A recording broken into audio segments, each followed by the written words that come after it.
Good morning students. Lesson 4 Bharat की नदियाँ एवं अपवाह प्रणाली के बारे में पढ़ रहे थे और आज हम देखेंगे गंगा बेसिन के बारे में। गंगा अपनी सहायक नदियों के साथ भारत के उत्तरी भाग में विशाल मैदान की रचना करती है। तो गंगा के साथ जो उसकी सहायक नदियाँ होती हैं, जो उसके साथ जुड़ती हैं, वो नदी भारत के क्या है, उत्तरी भाग में एक विशाल मैदान की रचना करती है, एक विशाल मैदान का निर्माण होता है। यह मैदान अत्यंत उपजाऊ है, जो कि ये विशाल मैदान जो बनाती हैं उस मैदान में वहाँ वो मैदान बहुत ही उपजाऊ होती है। ये नदियाँ बाढ़ में प्रत्येक वर्ष नवीन जलोढ़ मिट्टी की जमाव करती है। तो ये नदियाँ क्या होती है, बाढ़ के माध्यम से प्रत्येक वर्ष एक नई जलोढ़ मिट्टी का निर्माण जमाव वहाँ पे होता है, जिसमें ह्यूमस की मात्रा अधिक होती है। यहाँ सघन कृषि की जाती है। तो जहाँ ह्यूमस की मात्रा अधिक होती है वहाँ पे कृषि का जो उपजाऊपन है उसको बढ़ने में, प्रगति करने में ज़्यादा आसान होता है। इसलिए यहाँ पे क्या है, सघन मतलब ज़्यादा मात्रा में कृषि की जाती है। इन नदियों पर बहुउद्देशीय परियोजना स्थापित की गई हैं। इनसे सिंचाई की सुविधा, विद्युत उत्पादन, मत्स्य उद्योग, पर्यटन उद्योग आदि विकसित हुए हैं। तो इन नदी के द्वारा जो परियोजना तैयार की गई हैं उसके माध्यम से सिंचाई की सुविधा को पूरा किया जा रहा है, विद्युत उत्पादन भी की जा रही है और मछली उद्योग जैसे भी वहाँ पे चलाया जा रहा है, मतलब मछली पालने के कार्य और पर्यटन उद्योग भी काफ़ी विकसित हुए हैं। समतल मैदानी भाग होने के कारण यहाँ परिवहन के साधनों और उद्योगों का विकास अधिक हुआ है। यह देश का अधिकतम जनसंख्या वाला भाग है। तो जो समतली मैदान है उसमें जो विकास होती है वो अधिक तीव्र गति से होती है, इसलिए परिवहन के साथ साथ यहाँ पे उद्योगों का विकास भी तीव्र गति से हुआ है।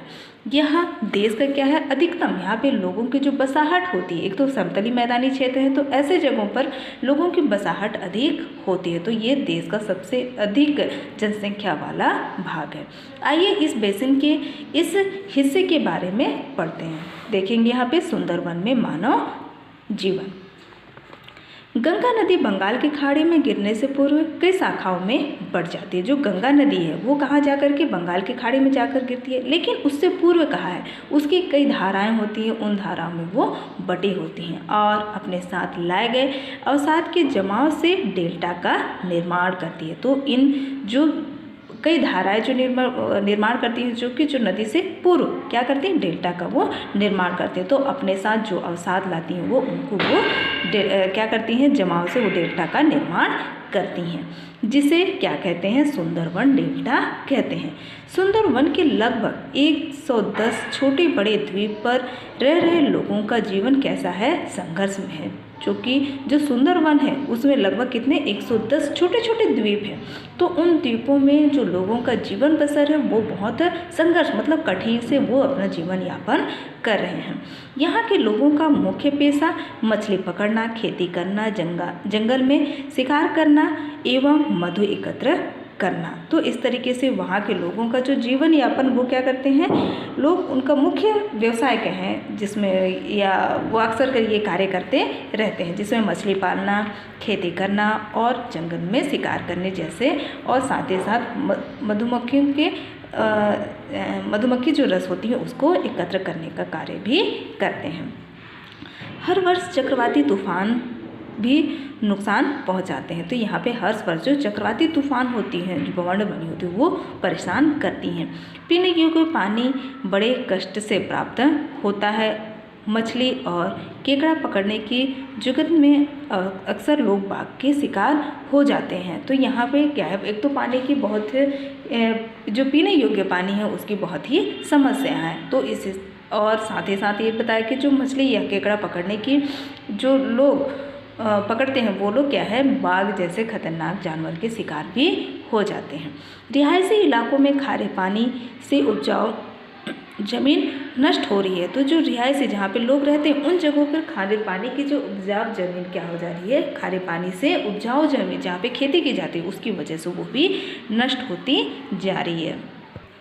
आगे देखते हैं, यहाँ के पर्यावरण में परिवर्तन हो रहा है। जंगल में हरियाली कम हो रही है। सुंदरवन में अब सुंदर वृक्ष कम होते जा रहे हैं। तो जो ज़मीन है वो भी नष्ट होते जा रही है, लेकिन साथ ही साथ जो पर्यावरण में परिवर्तन की वजह से जंगल की जो हरियाली है वो भी कम होती जा रही है। और सुंदर वन जगह में जहाँ पे सुंदर वृक्ष होते हैं वो भी कम होती जा रही है, जो कि बहुत ही अधिक मात्रा में वहाँ पे पाई जाती थी। हाथी घास काटी जा रही है। हाथी घास के पत्ते बाघ की पीठ पर बने धारियों के समान होते हैं, जहां बाघ आसानी से छिपता है। इस घास के कटने से बाघ बाहर आ रहे हैं। अपनी रक्षा के लिए बाघ मनुष्य पर हमला कर रहे हैं। तो इस तरीके से सुंदरवन में बड़े बड़े जो हाथी घास के काटे जाने की वजह से जो कि ये बाघ की पीठ की जो धारियाँ बनी रहती हैं उसी तरीके की बनी होती हैं, जिसमें बाघ छिपने या रहने का अपना वो कार्य करती हैं। लेकिन इन सारी चीज़ों की घास की वजह से कट जाने की वजह से अब बाघ जो जहाँ मानव रहते हैं उन जगहों पर आ जाने की वजह से मनुष्य पर वो हमला कर रहे हैं।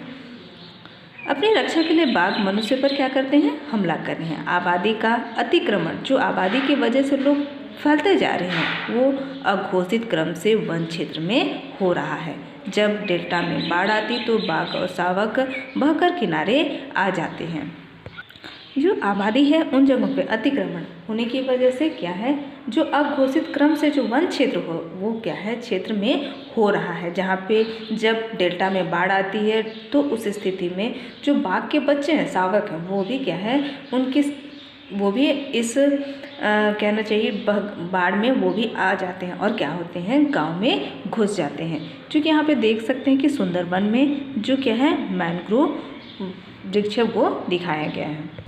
अब आगे देखते हैं, स्थानीय लोगों द्वारा शिकार के कारण जंगल में बाघ का भोजन कम हो रहा है। जो स्थानीय लोग हैं उनके लगातार क्या है शिकार की वजह से जंगल में बाघ का जो भोजन है या जो भोजन वो लेते हैं वो भोजन कम होते जा रहे हैं। हिरन और जंगली सुअर कम हो गए हैं, इसलिए बाघों द्वारा मानव का शिकार किया जा रहा है। जिसको क्या है बाघ अपने भोजन में इस्तेमाल करते हैं, उन चीज़ों को शिकार के माध्यम से कम हो जा रहे हैं। तो इस वजह से क्या हो रहा है, बाघ मानव को अपना शिकार बना रहे हैं।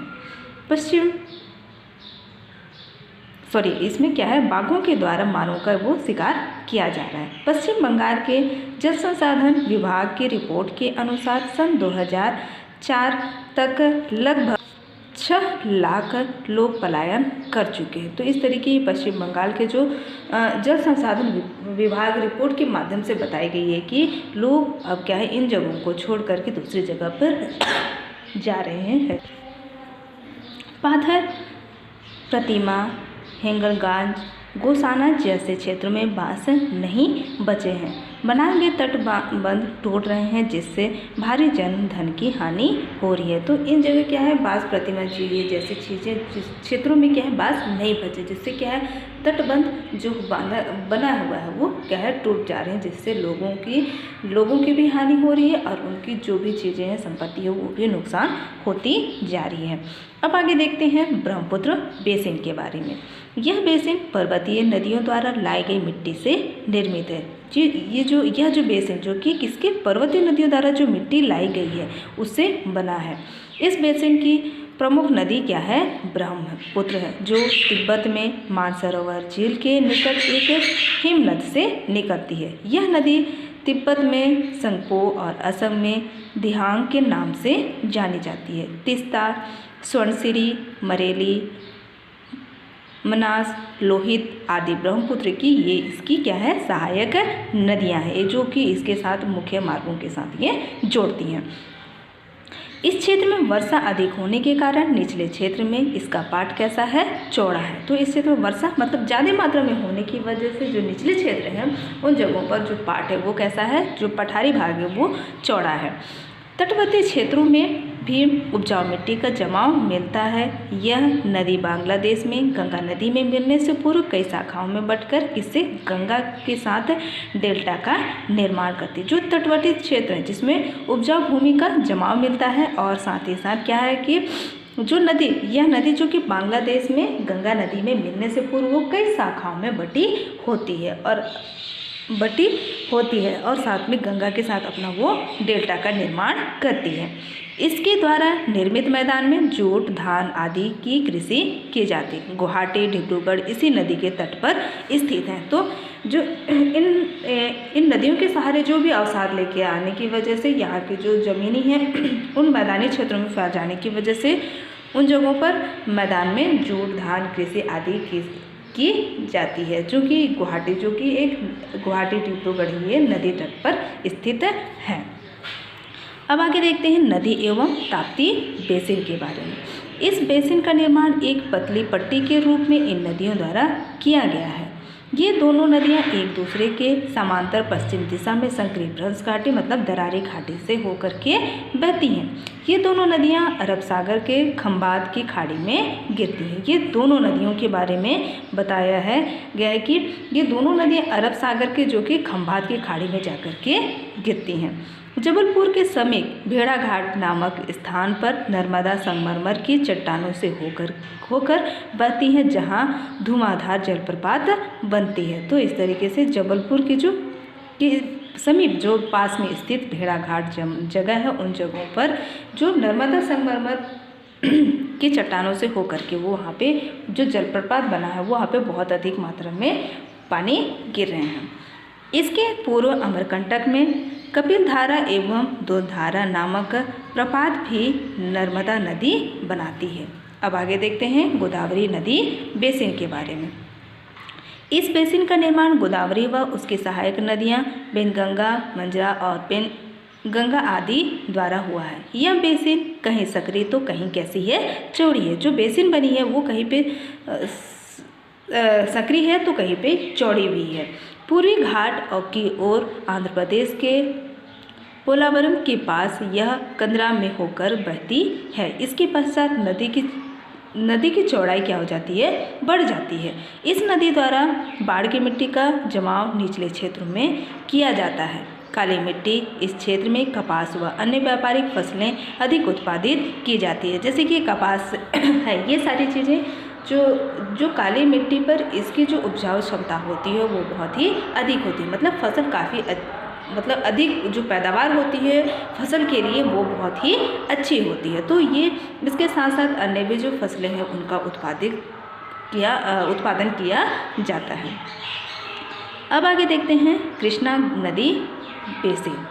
यह नदी महाराष्ट्र के पश्चिमी घाट में महाबालेश्वर के निकट से निकलकर महाराष्ट्र, कर्नाटक व आंध्र प्रदेश में बहते हुए 1400 किलोमीटर की दूरी तय कर बंगाल की खाड़ी में गिरती है। क्योंकि ये कृष्ण नदी बेसिन के बारे में बताया कि वो कहाँ से, यह नदी महाराष्ट्र के पश्चिमी घाट से जो कि महाबालेश्वर के निकट से निकल करके महाराष्ट्र, कर्नाटक और आंध्र प्रदेश में बहते हुए कितना 1400 किलोमीटर की दूरी तय करके वो बंगाल की खाड़ी में जाकर के वो गिरती है। इसकी प्रमुख सहायक नदी तुंगभद्रा, कोयना, मिर्ला, पंचगंगा, घाटप्रभा, मालप्रभा तथा भीमा है। इसके जल का उपयोग सिंचाई एवं जल विद्युत उत्पादन के लिए किया जाता है। कर्नाटक और तमिलनाडु राज्य में इस नदी के जल बंटवारे पर क्या हो रहा है, विवाद हो रहा है। किस पर, कर्नाटक और तमिलनाडु राज्य में जो नदी के जल बंटवारे को लेकर के दोनों में आपसी विवाद हो रहे हैं। अब आगे देखते हैं कावेरी नदी बेसिन के बारे में।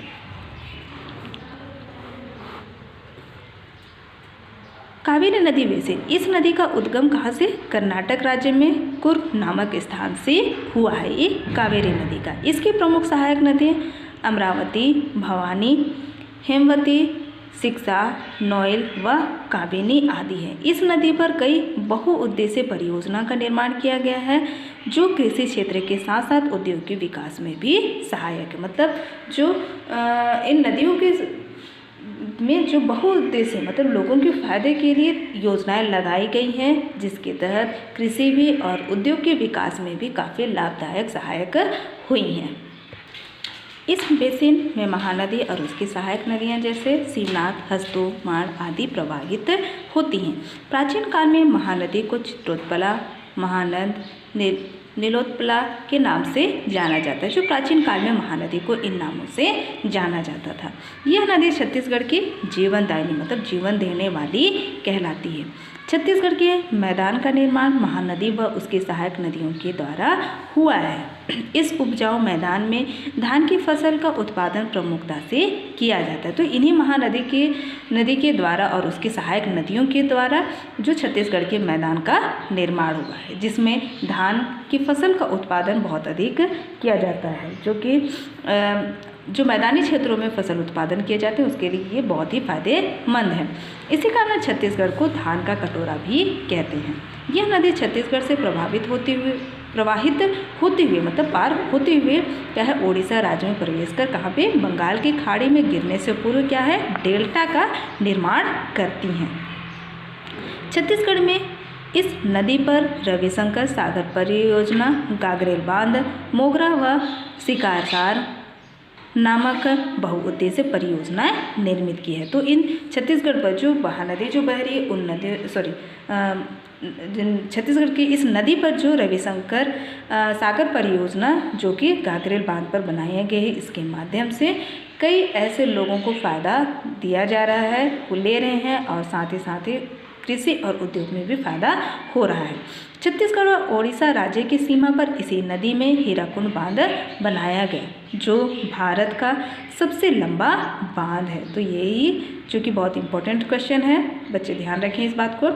इन परियोजनाओं में सिंचाई, जल विद्युत उत्पादन, मत्स्य पालन आदि का विकास किया जा रहा है। इस नदी की अवस्थिति के कारण छत्तीसगढ़ के अधिकांश उद्योगों का विकास इसके तट पर हो रहा है, क्योंकि इस नदी के माध्यम से लोगों को, छत्तीसगढ़ में रहने वाले लोगों का विकास भी हुआ है और कई ऐसे उद्योग धंधों में भी वृद्धि कहना चाहिए उसकी शुरुआत हो चुकी है और वो उद्योग भी कर रहे हैं। तो इन्हीं परियोजना के अंतर्गत सिंचाई भी हो रही है, जल विद्युत भी, मछली पालन हो गया, अन्य तरह के विकास के कार्य किए जा रहे हैं। तो इस नदी की जो अवस्था के कारण ही क्या हुआ है, जो अधिकांश मतलब बहुत अधिक मात्रा में उद्योग धंधों का विकास हुआ है इस तट पर होने की वजह से। आगे देखते हैं, जल एक सार्वजनिक संसाधन जो कि सभी के लिए बहुत ही जरूरी है। जल के उपयोग से जुड़ी कई चुनौतियां हैं। एक तरफ घरेलू आवश्यकताओं की प्राथमिकता है, मतलब घरों में उपयोग होने की वजह से इसकी महत्व बहुत अधिक है। तो दूसरी ओर खेती और उद्योग के लिए भी किसकी ज़रूरत, जल की बहुत ही ज़रूरत, मतलब खेतों में भी पानी की भी आवश्यकता होती है और उद्योगों पर भी ज़रूरत है। ऐसे भी कुछ उदाहरण जहां मनुष्य और पशुओं के लिए भी जल की ज़रूरत का ध्यान नहीं रखा गया और उद्योग को प्राथमिकता दी गई। तो यहाँ पे उन चीज़ों को बताया गया है कि जहाँ पे मनुष्य और पशुओं की चूँकि ज़रूरत की चीज़ें हैं, लेकिन उसे ध्यान ना दे करके किसी उद्योगों को ज़्यादा महत्व दिया गया। कई बार दो राज्यों के बीच जल के उपयोग को लेकर विवाद होता है, जैसे कि हमने यहाँ अगर इससे पहले वाले पृष्ठ में देख चुके किस तरीके से मतलब जल के विवादों को लेकर के दो राज्यों के बीच में हो रहे थे कि नदी का जल का किसका अधिकार है, मतलब नदी के जो पानी है उस पर किसका अधिकार है और हर राज्य को कितना जल मिलना चाहिए, ये गंभीर सवाल बन जाते हैं। पिछले कुछ दशकों से भूमिगत जल कृषि सिंचाई का मुख्य स्रोत बन गया है। जल के अत्यधिक उपयोग पर रोक लगाना मुश्किल हो रहा है क्योंकि लोग इसे सार्वजनिक संसाधन के रूप में नहीं देख रहे हैं। तो यहाँ पे कुछ दशकों से मतलब पिछले कुछ स्थितियों से देखा गया है कि जो भूमि के अंदर से जो जल प्राप्त हो रहा है वो जल कृषि सिंचाई का एक मुख्य साधन बन गया है, लेकिन जल के अत्यधिक उपयोग मतलब जल का बहुत अधिक उपयोग हो जाने की वजह से कई मुश्किलों का सामना करना भी पड़ रहा है, क्योंकि लोग क्या कर रहे हैं, सार्वजनिक संसाधन के रूप में नहीं देख रहे हैं। सार्वजनिक मतलब सभी के लिए ये संसाधन के तौर पर है, लेकिन इसका ध्यान नहीं दिया जा रहा है। भूमिगत जल का दोहन निजी संपत्ति मानकर किया जा रहा है, जबकि वास्तविकता यह है कि भूमिगत जल किसी के खेत के नीचे जमा नहीं होता बल्कि वह जमीन के अंदर बहता रहता। इसलिए एक व्यक्ति के द्वारा जल के अधिक दोहन से दूसरे व्यक्ति को पर्याप्त जल नहीं मिल पाता। तो यही वजह है कि लोग क्या है, इसे अपनी निजी संपत्ति मानकर उसको लिया जाता है, जबकि ये निजी नहीं है, बल्कि वास्तविकता यह है कि भूमि जल है वो किसी खेत के नीचे जमा होता नहीं है, बल्कि अंदर ही अंदर वो क्या होता है, बहता है। इसलिए एक व्यक्ति द्वारा जल के अधिक दोहन मतलब एक व्यक्ति की तरह वो अधिक दोहन कर रहा है तो दूसरा व्यक्ति उसे पर्याप्त जल उसे नहीं मिल पा रहा है। दूसरे के नलकूप का गहरा नलकूप लगाकर कोई भी दूसरों कोई भी दूसरों को मिल रहे जल को वो कम कर सकता है। ज़्यादा से ज़्यादा जल पाने की होड़ में नलकूप सूख जाते और भूमिगत जल स्तर नीचे चला जाता है। तो इस सारी वजह से जो जल की समस्या भी उत्पन्न होती है। इस पर नियंत्रण करने के लिए जल को सर्वाधिक संसाधन मानने की ज़रूरत है। अगर इस पर नियंत्रण लगाना बहुत ज़रूरी है, तभी जो सार्वजनिक संसाधन है उस पर सभी को समान रूप से जो जल की ज़रूरत है उसकी पूर्ति की जा सकती है। राज्य सरकार द्वारा जल दोहन को नियंत्रित करने के लिए कानून भी बनाए जा रहे हैं। बहता हुआ भूमिगत जल जमीन के मालिक नहीं, सभी जल का है। इस समझ के बनने पर ही कुछ रास्ते निकल सकते हैं। तो मतलब जो बहता हुआ जो जल है जो भूमि के अंदर है वो भूमिगत जल जमीन का मालिक नहीं बल्कि सभी का है। वो उसका उपयोग सभी कोई कर सकते हैं, लेकिन इस बात को सभी लोगों को समझना होगा। आगे यहाँ पे जल का न्याय संगत सही तरीके से उसका उपयोग किस तरीके से हुआ है उसका एक उदाहरण के माध्यम से यहाँ पे दिखाया गया है। हिवरे बाजार गाँव महाराष्ट्र के अहमदनगर जिले में स्थित है। यह सूखाग्रस्त गांव है, मतलब सूखा की स्थिति है यहाँ पे। यहाँ औसत वर्षा 400 किलोमीटर है। हिवरे बाजार में मिट्टी और जल संरक्षण का कार्य सार्वजनिक भूमि और निजी चरवाहों से किया गया है। वर्षा जल के संरक्षण और मिट्टी के कटाव को रोकने के लिए पहाड़ों की ढालों पर क्या किया जा रहा है, गड्ढे खोदकर मिट्टी और जल संरक्षण से कृषि जल और घास की वृद्धि होती है। तो इसके माध्यम से जल संरक्षण से क्या किए हैं, कृषि जल और घास की उन्होंने वृद्धि होती है। गांव में कृषि हेतु जल संचय को इकट्ठा करने के लिए क्या बनाए गए हैं, चेक डैम बनाए गए हैं, बांध बनाए गए हैं, जिससे रिसने वाले तालाब और ढीले पत्थर की संरचना बनाई गई है। जल में और सड़क के दोनों तरफ पौधारोपण किया गया है ताकि जल को क्या कर सके, उसको संचय कर सके, उसे एकत्र किया जा सके। किस तरीके से, इस गांव में पेड़ों की कटाई एवं मुक्त चराई पर प्रतिबंध लगाया गया। तो इस गांव में क्या होगी, जो पेड़ों की कटाई है उस पर भी रोक लगा दी गई है और जो मुक्त मतलब जहाँ पे खुले में जो बैलों या जानवरों को चराई जाती है उन जगहों पर प्रतिबंध या रोक लगा दी गई है। इसके अलावा सिंचाई के लिए नलकूपों पर प्रतिबंध और गन्ना और केला उगाने पर भी प्रतिबंध लगाया गया, क्योंकि जो सिंचाई में इन चीज़ों के लिए ऐसे फसलों में बहुत ज़्यादा जल की आवश्यकता होती है। इसके अलावा इसलिए कहा गया सिंचाई के लिए नलकूपों पर प्रतिबंध और गन्ना और केला उगाने पर भी प्रतिबंध लगाया गया। प्रतिबंध की घोषणा नहीं की गई बल्कि आम सहमति से ये पालन किया गया, मतलब लोगों की सहमति से यह सब चीज़ें की गई है और लोगों ने इसका पालन भी किया। फलस्वरूप सिंचाई क्षेत्र 7 हेक्टेयर से बढ़कर के 72 हेक्टेयर हो गया है। आप सोच सकते हैं कि 7 हेक्टेयर से बढ़कर के वो 72 हेक्टेयर हो गया है। कुओं में पानी साल भर भरने लगा। असिंचित क्षेत्रों की भूमि में सुधार हुआ। जहाँ पे पर्याप्त मात्रा में पानी नहीं हो पाते थे वहाँ पे उन क्षेत्रों, असिंचित जो क्षेत्र थे उन जगहों पर क्या की गई, भूमि को सुधार आया। पहले की अपेक्षा विविध प्रकार की फसलों का क्षेत्र बढ़ा। लोगों ने आलू, प्याज, अंगूर, अनार, फूल और गेहूं उगाना शुरू किया। यहाँ की सबसे महत्वपूर्ण सफलता जल की उपलब्धता में वृद्धि, मतलब जल के लिए बहुत ही अधिक लोगों ने कोशिशें की। छोटे और सीमांत किसान अपनी ज़मीन को अधिक उत्पादक बना पाए। जो छोटे और बड़े किसान जो कि हैं वो लोग क्या हैं, ज़मीन को जितनी ज़्यादा हो सके उतनी ज़्यादा अपनी भूमि को उत्पादक बना पाए। इससे रोजगार की स्थिति में क्या होने लगा, सुधार आया। पशुधन में सुधार होने से किसानों की आय हुई। पशु जो है उसमें भी काफ़ी परिवर्तन किया गया, जिसके माध्यम से क्या हुए, किसानों में आय में वृद्धि हुई। हिवरे बाजार में डेयरी उद्योग को बढ़ावा दिया गया। डेयरी लगा करके इस उद्योग को आगे बढ़ाया गया। परिणाम स्वरूप क्या हुआ, दुधारू जानवरों की संख्या बढ़ी क्योंकि चारा अधिक मात्रा में उपलब्ध था। दूध उत्पादन 20 गुना बढ़ गया। तो इस तरीके से वहाँ के पशुधन में उसमें सुधार किया गया, जिससे किसानों की आय में वृद्धि हुई। एक सवाल यह है कि यदि पड़ोसी गांव गहरे नलकूपों की सहायता से भूमिगत जल को दोहन करे और इस प्रकार के प्रतिबंध नहीं लगाए तो हिवरे बाजार गांव इन पर कोई प्रतिबंध नहीं कर सकता। तो इस तरीके से सवाल है कि अगर पड़ोसी गांव अगर गहरे नलकूप की सहायता से भूमि के अंदर जो का दोहन करे और इस प्रकार के प्रतिबंध न लगाए तो हिवरे गांव क्या इन पर नियंत्रण नहीं कर सकता। परिणाम स्वरूप यह स्पष्ट हुआ कि जल को एक क्या मानना है, सार्वजनिक संसाधन मानकर नदी घाटी के पूरे क्षेत्र के लिए नियम बनाने की आवश्यकता है। जिस तरीके से हिवरे गांव में बनाया गया है तो सार्वजनिक संसाधन मान करके उसे हम सभी को चलना चाहिए और जो नियम है उसको भी पालन करना होगा, तभी सभी के लिए क्या हो सकेगा, विकास संभव हो पाएगा, सभी आगे बढ़ पाएंगे। तो स्टूडेंट्स, आप लोगों का ये लेसन यहीं पे समाप्त होता है। आप लोगों के लिए होमवर्क के लिए क्वेश्चन है। क्वेश्चन नंबर 1, यदि आप सुंदरवन में रहते तो आपको किन किन समस्याओं का सामना करना पड़ता, इन समस्याओं के समाधान के लिए आप क्या कर सकते हैं। तो अपने विचार को यहाँ पे आप लोगों को व्यक्त करना है।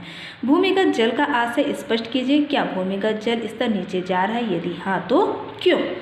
क्वेश्चन नंबर 3 है, हिवरे बाजार गांव के लोगों ने किस प्रकार जलाभाव की समस्या का समाधान किया, इसे भी आप लोग अपने शब्दों में बता सकते हैं। तो ये 3 क्वेश्चन दिए जा रहे हैं। आज के लिए यहीं तक। Thank you students.